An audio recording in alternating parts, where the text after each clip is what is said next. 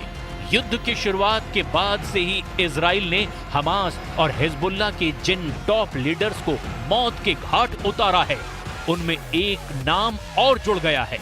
Hamas का intelligence chief और tech-savvy commander Mohammad Mansoor को सेंट्रल गाजा में आईडीएफ ने दफना दिया है। मोहम्मद मंसूर हमास के इंटेलिजेंस विंग का टॉप कमांडर था। मंसूर हमास का सबसे बड़ा टेक्नोसेवी कमांडर कहा जाता था।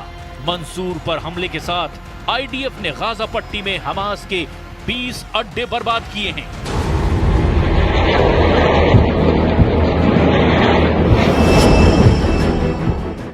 हमास और हिजबुल्लाह को बराबर डोज दे रही नेतन्याहू आर्मी की हिट लिस्ट भी रिलीज हुई है, जिसमें हिजबुल्लाह के जिन कमांडरों को टारगेट बनाया जाना है उनके नाम का खुलासा भी हुआ है। नेतन्याहू की हिट लिस्ट में सबसे ऊपर हिजबुल्लाह का दक्षिणी मोर्चे का कमांडर अली कराकी है। कराकी को अब हिजबुल्लाह का टॉप आर्मी ऑफिसर माना जा रहा है। अली कराकी उत्तरी इजराइल में सभी हमलों को लीड कर रहा है। अली कराकी के बाद तलाल हामिया आईडीएफ की हिट लिस्ट में बताया गया है। तलाल हामिया हिजबुल्लाह की यूनिट 910 का टॉप कमांडर है। यूनिट 910 हिजबुल्लाह के मोसाद एजेंट कहे जाते हैं। तलाल हामिया हिजबुल्लाह का चीफ ऑफ स्टाफ भी माना गया है। और इसके बाद जिसके खात्मे की तैयारी है वो नाम है मोहम्मद हैदर, जिसे नसरल्लाह के वरिष्ठ सलाहकारों में से एक बताया जाता है। हैदर ईरान, सीरिया से लेकर लेबनान में हथियारों की तस्करी का मास्टरमाइंड है। हैदर सीरिया में हिजबुल्लाह फाइटर का चीफ भी रह चुका है। इब्राहिम अकील की मौत के बाद हिजबुल्लाह ने जिहादी काउंसिल में अल कराकी और तलाल हामिया को प्रमोट किया है। सऊदी के न्यूज पोर्टल अल हदथ की रिपोर्ट के मुताबिक दोनों को हिजबुल्लाह की जिहाद परिषद की कमान सौंप दी गई है। पहले इस जिहाद काउंसिल में 7 मेंबर थे। फाउद शुकर और इब्राहिम अकील की जगह तलाल और कराकी को जिम्मेदारी सौंपी गई है। इस तैनाती के साथ ही इन दोनों के डेथ वारंट भी रिलीज होने का ऐलान हो चुका है, क्योंकि 7 अक्टूबर को नरसंहार के बाद से हमास और हिजबुल्लाह के 7 बड़े लीडर मारे जा चुके हैं। हिजबुल्लाह के जिन टॉप लीडर का खात्मा हुआ उनमें हिजबुल्लाह की मिलिट्री विंग का टॉप कमांडर इब्राहिम अकील का नाम था। अकील से पहले हिजबुल्लाह के संस्थापक सदस्य और मिलिट्री विंग के चीफ फाउद शुकर को इजराइल ने ढेर कर दिया था। 3 जुलाई 2024 को इजराइल ने हिजबुल्लाह की दक्षिण पश्चिम यूनिट के कमांडर मोहम्मद नसीर को मार गिराया था। हिजबुल्लाह के फील्ड कमांडर तालेब अब्दुल्लाह का सफाया इजराइल ने 12 जून को किया था। हिजबुल्लाह दावा करता है कि गाजा युद्ध से अब तक इजराइल ने उसके 483 लड़ाकों को मार डाला है, जबकि नेतन्याहू की हिट लिस्ट में अब भी 3 का नंबर नहीं आया है। इनकी मौत कब और कैसे मुकर्रर होगी ये नेतन्याहू ही तय करेंगे। लेकिन इजराइल ने हिजबुल्लाह को जिस सीक्रेट ऑपरेशन में दहलाया है उसकी डिटेल एक पूर्व मोसाद एजेंट ने दी है। ये मोसाद की सुपर एजेंट रह चुकी हैं। नाम है सीमा शाइन। मोसाद एजेंट ने बताया कि हाल ही में हुए हमले को 3 स्टेप में इजराइल ने अंजाम दिया है। You see, at the end of the day, it's a combination of 3 elements that work perfectly, which is intelligence on one hand, technology on the other, and the operational capabilities. This combination of the 3 made this event, this operation successful. And I think what is important to mention is that it was directed on Hezbollah operative, not on any civilian. पूर्व Mossad agent सीमा shine ने दावा किया है कि Israel से सीधे युद्ध की ताकत हिजबुल्लाह में नहीं है। वहीं इजराइल के हमले तब तक नहीं रुकेंगे जब तक हमास चीफ याह्या सिनवार का सफाया नहीं हो जाता। नेतन्याहू पहले ही साफ कर चुके हैं कि इजराइल युद्ध का खात्मा हमास को मिटाकर और सिनवार को मौत देने के बाद ही करेंगे। वहीं नसरल्लाह को लेकर इजराइल अब भी वेट एंड वॉच के प्लान पर चल रहा है। हिजबुल्लाह चीफ नसरल्लाह ईरान के सुप्रीम लीडर अली खामनेई का सबसे भरोसेमंद लीडर है।